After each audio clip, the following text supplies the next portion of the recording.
This afternoon, surrounded by performance and poetry, I was asked, will you wear any masks tonight? Will you need sound and light? Are you projecting something? And suddenly, I regret and realize it's too late. I should have brought my old masks. Not just this old pig mask, symbolizing my beautiful country.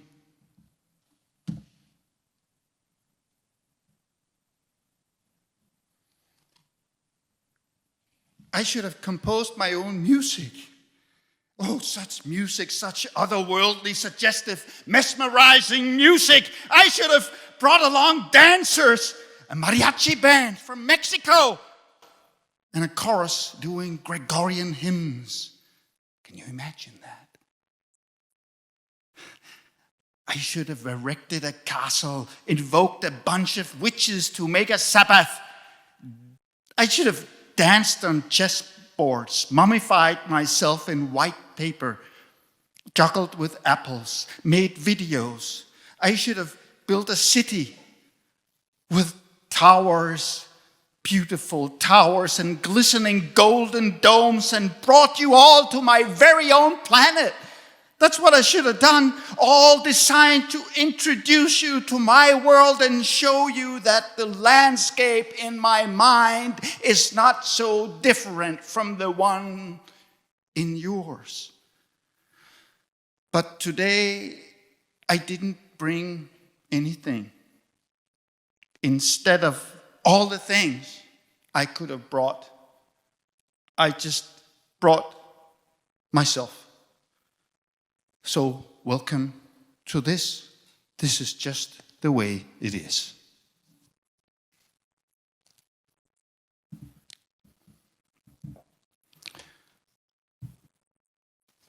We are good middle-class people, most of us.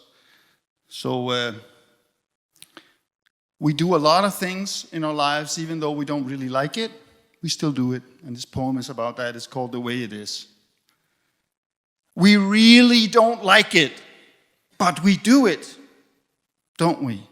Clean the toilets, open the bars, wait in lines on the highway, clean the rubble, look for survivors. We clean the corpses, we spread the word and weep for the dead.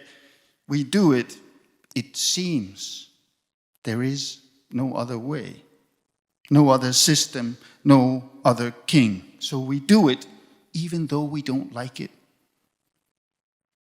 We tell ourselves the old stories when the earth shakes. It's God's wrath, we tell ourselves. It's Mother Nature's protest. Meaningless catastrophe, turning life into nightmare in the blink of an eye. It seems there is no other way. No other system, no other king. The golden calf, so shiny. 1,000 miles high and a whole planet wide, running in every bloodstream, transmitting on every channel, fixed in print on the pages of every school book and set in bad quality cement. Concrete, crumbling in the foundations of housing, infrastructure, bones, dreams. We really don't like it, do we? But we obey. It seems there is no other way.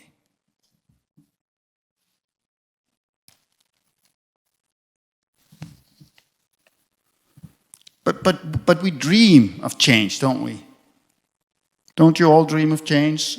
And I don't really necessarily mean the like an external, violent, horrible revolution. It can also be the small inner revolution, and that revolution can sometimes be the most important and the hardest one to effectuate. The little changes. When we go from one phase in our life to another, from being single to being in a relationship or the other way around, when we go from being smokers to non-smokers. So many things, so many revolutions, and we do it actually all the time. So this poem is called Toxic Tuesdays, and it's sort of like a evolved list poem describing how your emotional state can change during the course of a week, because hope is a very difficult thing to uphold. But the good thing is that it keeps coming back. And this is what this piece is about. Sometimes on Tuesdays like this, I want to kill someone. I yearn to see the guilty suffer, the innocent to triumph, whoever they are. I want every CEO on the planet with a share in producing, distributing, or selling goods toxic, clothes toxic, food and produce toxic, to be arrested and put on public display for crimes against humanity. Just like in the Middle Ages, people, but worse. Immobilized in wooden constructions on public squares for a fortnight each. Naked as the confidence we showed them. I want to nationalize all the corporations involved before the nation states themselves are dissolved. All the accumulated fantasy money impounded and given over to the greater good of humanity, whatever that is.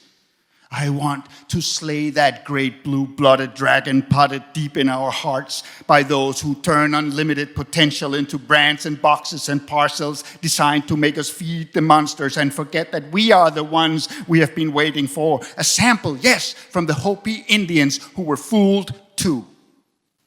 I want to kill someone. It's only natural when at war, right? And at war we are, fellow people. At war we are, fellow humans. It's time for an overall vote of no confidence. Of no, we do not believe in your good intentions. Of no, we do not believe that you know best. Of no, we do not believe that the sun will not rise when the last hedge fund is slaughtered and the last interest-driven loan annulled for the greater good of the greatness of human beings, whatever that is.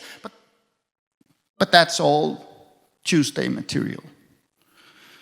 On most Wednesdays, it's a different matter entirely. I realize that it's highly unbecoming, if not plainly below civilized. It's very rude to wish ill on the servants of the structures, the pawns upholding the systemic umbrella of slave planet bank world consumed to be free. It's not really personal, you see, to want to propagate a different meme or a cornucopia of memes, a rainbow of systems all speaking with different voices, if not the same on Wednesdays. I know that there are so few of us, that the 98% speak for the top 1%, and that the remaining lonely 1% is scattered across the earth as misfits, renegades, artists, performing poets, too few to make a difference as anything else than entertainment. On Thursdays, I often regain hope and believe change is imminent. Utopian sun rising. I can feel it. People joining hands as one, ending this abomination, turning it into a flower of unplucked rainbow wonders. But then again, Friday is near. And on Fridays, I go dancing with the other misfits, numbing my skull with industrial waste, a swap meet of spirit and spirit, lofty thoughts, and sometimes green leaf visions. Turning Fridays into Saturdays and picnics or junk food and perhaps a stroll around the lakes before Sundays turn into Mondays, where I often find myself looking up at mischievous skies and looming doom thundering in my solar plexus, whispering that the war is full on and that this is the time for Tuesday revolution right now.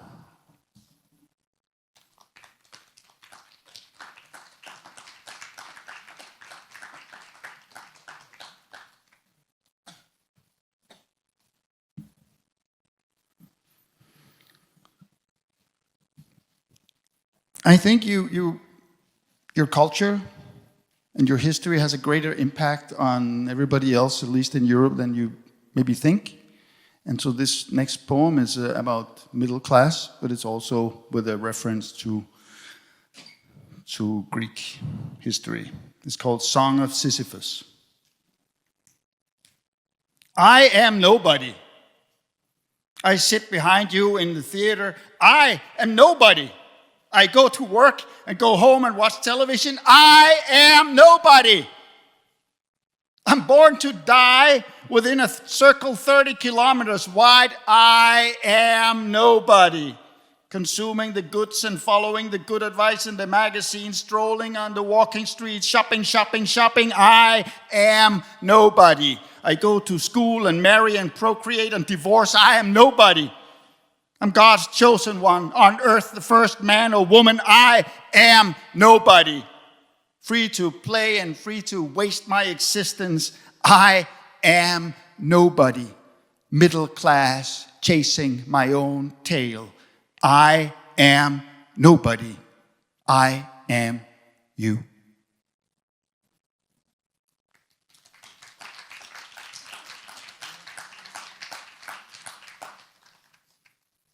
Should I read a little piece in Danish for you guys?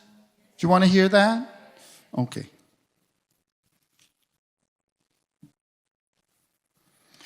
This is it's basically a piece about greed, and maybe you'll get the gist of it. It's called King Volumia in Danish. Kong Imulup. Volumia is spelled backwards, and it sounds like this. Hvor er min fermenterede krokodillenæbspuré, mine hvide trøfler, min europalle beluga kaviar, de syltede spurvetunger, kasserne med fransk champagne, ostene, pølserne og alle de dejlige røgvarer? Hvor er dyrekøllerne og det revne næsehorn? Hvor er tigerstriberne? Hvor er månefisken og det lille glas med hvalerne? Hvor er mine tøfler? Hvem helvede har taget alle mine ting?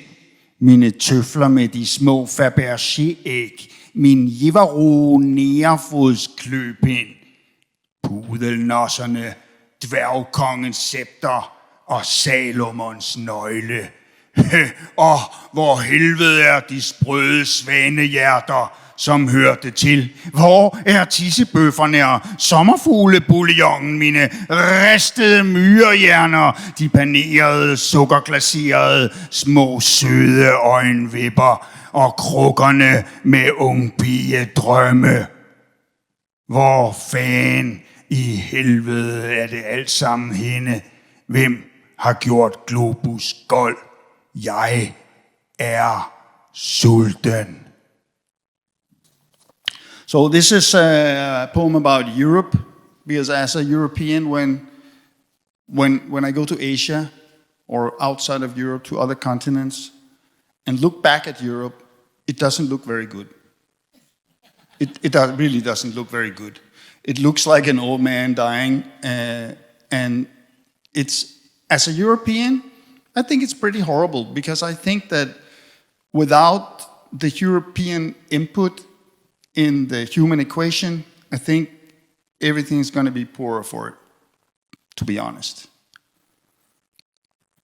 So, and I think that I don't know if there's anything at all we can do about it, because if you look at it, it's a tsunami of capacity, of knowledge, of ambition, and fire in the eyes.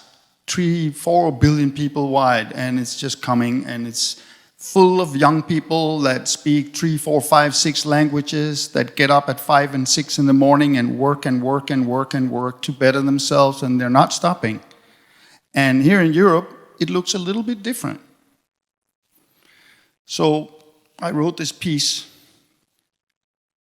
This is Radio Europe. This is Radio Europe with its final podcast. The only thing we can say is fuck. The only thing we can say is fuck. Wow, that's wild. Fuck, that's sick. Fuck, cunt, dick, fuck, shit. Wow, really? Wow, really? That's wild. That's incredible. What the fuck? Shit, we're fucked. This is Radio Europe. This is Radio Europe with its final podcast. This is Radio Finland. Vittu, satana, perkele, satana, vittu. This is Radio Denmark, satans forpulede pis, røv, fuck, lort. This is Radio Norway. Fan, pøle med dritt i helvede, pyp. This is Radio Sweden. Fy, jävla fan. Reality is a movie directed by faceless people nobody knows. Satana. Perkele. We are the leading roles with no rights, no language, and no voice. Satana. Vitto. We understand. It's better if we just obey. We understand that the rich needs encouragement and that we want to be them. We understand that the poor needs regulations and strict rules and that we never want to be lost like them. Isn't it true? We never want to be lost like the poor. But as long as we obey, we will be taken care of. We understand the contract handed down through time. Oh yes, we understand the contract. We understand the morning light. We understand dancing to the beats. We understand standing in line, doing our thing, being good people, doing the right thing. But this is digression. It's all about the beacon. It's all about the beacon and the light it shines above the clouds. It's not about the Panama Papers or the great reset of Klaus Schwab and World Economic Forum. It's not about the Zuckerberg metaverse waiting to roll out its digital arms and lull us to sleep for the final time while Google's alphabet CRISPRs our new code. It's not about the AI or the new era of personalized nanomedicine. It's not even about the 8 billion DNA samples collected in quantum computers to assemble the ultimate master blueprint of Homo sapiens coronae. Oh no, it's not about that, Radio Europe. It's not even about Greta Thunberg. It's not about the climate change, the dollar world, the solar storms, or the deep pockets of methane, or super rich blaming everything on you and me while making plans. It's a bit about how we love to blame ourselves. The way we wash our used tuna fish cans. The way we sort our trash.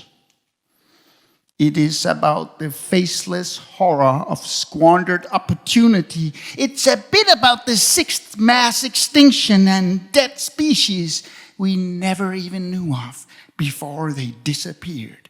It is about the death of poetry. In the eyes of the young, the death of attention as they open their veins and let their souls flow into the screens. It's about the dance of Ahriman the archdemon and the need for a planet of pantheist shamans, the dire need for a planet of poet shamans. It's about that, Radio Europe, the voiceless voice of a cow dead mooing from a ditch somewhere, a red flower, a blue sky, a green forest, a silver fish, a step so light it seems like a flight. It's about that, Radio Europe. It's about the language we are losing. That is what it is about. It's pretty wild, isn't it? Fuck, it's sick, perkele, satana, vittu, jävla, fan, för en i helvete, Lord. This is Radio Europe. This is Radio Europe with its final podcast.